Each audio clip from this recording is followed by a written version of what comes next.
Kita kembali lanjutkan perbincangan. Tadi sudah kita dengarkan kalau nebak-nebak kapan Bu Mega akan bertemu dengan Pak Prabowo, nggak bisa. Karena Bu Mega punya rencana sendiri, punya perhitungan sendiri, punya dasar-dasar sendiri. Bang Habib, bagaimana kemudian menanggapi ajakan ini? Apalagi kita sudah tahu Bu Mega sudah mengatakan Mbak Puan terlebih dahulu yang akan rencananya sowan kepada Pak Prabowo. Ya, saya sepakat dengan Pak Arya Bima, justru karena itu kami yakin cepat ya, dalam waktu yang tidak terlalu lama ya. Hampir dapat dipastikan ada pertemuan. Kenapa? Nggak ada masalah antara Bu Mega dengan Pak Prabowo. Justru beliau berdua dalam situasi sebaliknya yang sangat dekat. Apapun konflik yang pernah terjadi antara dua partai politik, ya, apakah itu kompetisi yang cukup antagonis, ya, bahkan sengit sekali seperti 2014, 2019 dan kemarin ya. Toh pada akhirnya ketemu lagi beliau berdua ya. Dan Pak Prabowo juga tentu terus ingatkan kepada kami bahwa hubungan beliau berdua memang nggak akan pernah terganggu oleh situasi apapun. Jadi kalau saat ini misalnya orang berasumsi setelah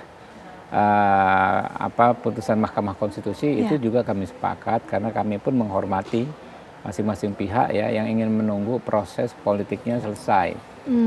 Politik selesai, ya itu kan secara formal selesainya setelah Mahkamah Konstitusi. Betul. Ya, bukan kita mendeadline, tapi feeling saya sih nggak terlalu jauh dari itu, karena kan di level bawahnya, di level Mbak Puan, kemudian dengan Pak Dasko misalnya, itu kan komunikasinya lancar sekali, ya, kan itu dua quote and quote putra dan putri mahkota lah, misalnya di partai politik masing-masing. Ya situasinya guyup sekali. Saya kemarin rapat paripurna terakhir kan saya membacakan kebetulan putusan LPSK di podium.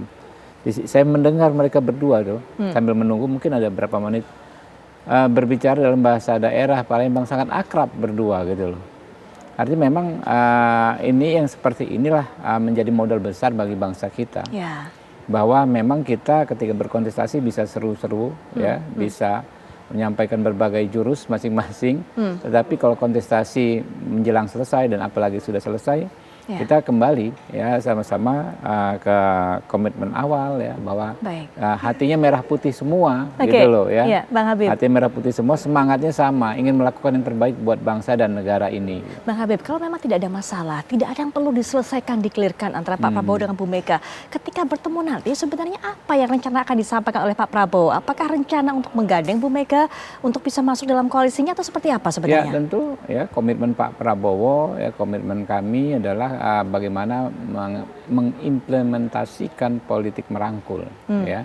Kalau kami misalnya insya Allah mendapatkan amanah ya, tentu kami tidak sanggup dan tidak akan dan tidak mau juga mengisi melaksanakan amanah itu sendirian. Kalau bisa juga dengan elemen-elemen lain bangsa ini, termasuk yang tidak ada di koalisi kemarin ya, apalagi kita tahu PDI Perjuangan, partai besar ya, Ibu Mega tokoh yang sangat penting saat ini ya. Tentu kalau bisa ya bersama-sama dengan mereka akan sangat baik ya ke depan. Kurang lebih konkret itu ya. Kalau disebut tawaran ya, tapi kita bukan persoalan tawar menawar ya. Ini kan seperti sebuah ya sama-sama kita paham ketika kita orientasi untuk bangsa dan negara, selesai segala kontestasi, nggak ada masalah kalau kita ingin bersama-sama mengisi pengelolaan negara ini bersama-sama. Baik, Mas Adi, politik merangkul yang direncanakan diprogramkan oleh Pak Prabowo itu akankah kemudian terwujud nyata ketika kemudian dua sosok besar ini bertemu? Ya sebenarnya dua hal, Putri. Pertama ada yang sifatnya normatif, yang kedua sifatnya politis. Kalau bicara tentang normativism, tentu ini adalah langkah positif sebenarnya. Jadi elit-elit yang selama ini memang berhadap-hadapan di Pilpres ya, terutama misalnya PDIP dan Gerindra, ini kan 3 kali Pilpres berhadap-hadapan, 2014, 2019, dan 2024. Oleh karena itu, kenapa ini menjadi momen yang sebenarnya paling banyak ditunggu antara Prabowo dan Megawati misalnya bertemu, ini kan sebenarnya untuk mencairkan suasana politik. Pilpres sudah usai, saat ini MK sedang berlangsung, dan tak lama lagi MK akan memutuskan apakah gugatan sengketa hasil pemilu yang dilayangkan kubu 3 dan 1 itu ditolak ataupun diterima. Jadi dalam konteks itulah kemudian pertemuan-pertemuan antara elit itu menjadi penting. Sebenarnya ini untuk meredakan tensi persaingan politik yang sudah selesai. Efek dari ke depan itu adalah kalau elitnya sudah berdamai, kalau efeknya ini saling berangkulan satu sama yang lain, itu diharapkan pada level grassroots, pada level pemilih di bawah juga tensi politiknya bisa dikurangi. Tapi kan yang kedua, kita itu tidak bisa menutup mata hal-hal yang sifatnya politis bahwa soal kemungkinan ada tawaran kerjasama antara Gerindra dan PDIP itu sangat mungkin dibicarakan dalam konteks itu. Apakah kerjasama politik itu berupa misalnya menjadi bagian dari koalisi pemerintah, dapat konsesi menteri jadi menteri ataupun tidak, itu persoalan teknis. Tapi kerjasama yang lain misalnya di DPR kan banyak hal-hal yang bisa dikomunikasikan, misalnya soal alat kelengkapan dewan yang saya kira sedang dihitung betul oleh kawan-kawan partai politik yang saat ini lolos ke parlemen, misalnya soal komposisi pimpinan dan alat kelengkapan dewan yang ada di dewan. Misalnya soal undang-undang MD3 per hari ini, kalau kita mengacu pada undang-undang MD3 itu disebutkan bahwa pemenang pileg itu otomatis akan mendapatkan jatah sebagai pimpinan dan ketua DPR. Itu nggak bisa dibantah, Putri. Ataupun misalnya kalau kita mengacu pada hasil pileg 2014 maksud saya, saat itu juga PDIP menang pileg, tapi undang-undang MD3-nya diubah. Itu kenapa? Karena terjadi persaingan politik yang tidak selesai pasca Pilpres. Oleh karena itu, supaya tidak ada gonjang-ganjing, persaingan itu tidak berlanjut dengan ada upaya-upaya kepada hal yang lain, saling menjegal, maka pertemuan itu layak untuk dikontekstualisasikan. Mungkin PDIP tidak terlampau tertarik untuk menjadi bagian dari koalisinya Pak Prabowo dalam konteks masuk menjadi menteri, menjadi bagian koalisional eksekutif. Tapi di pileg bukan tidak mungkin ada sesuatu yang bisa dipertemukan, yaitu terutama misalnya supaya undang-undang MD3 itu tidak diotak-atik, supaya undang-undang MD3 itu tetap seperti postulat bahwa pemenang pileg PDIP dalam hal ini tetap mendapatkan jatah sebagai pimpinan dan ketua DPR. Kan itu yang sebenarnya hal-hal yang seringkali diperbincangkan oleh publik.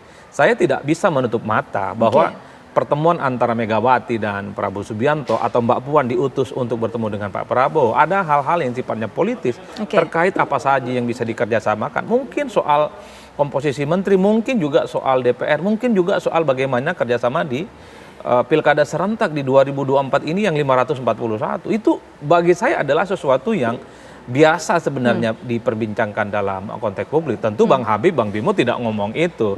Yang dipersepsikan adalah ini pertemuan antara elit baik untuk kondisi bangsa dan negara. Satu-satunya yang menarik dari pertemuan Megawati dan Prabowo Subianto karena ini terrealisasi, dua yang sebenarnya ingin disasar.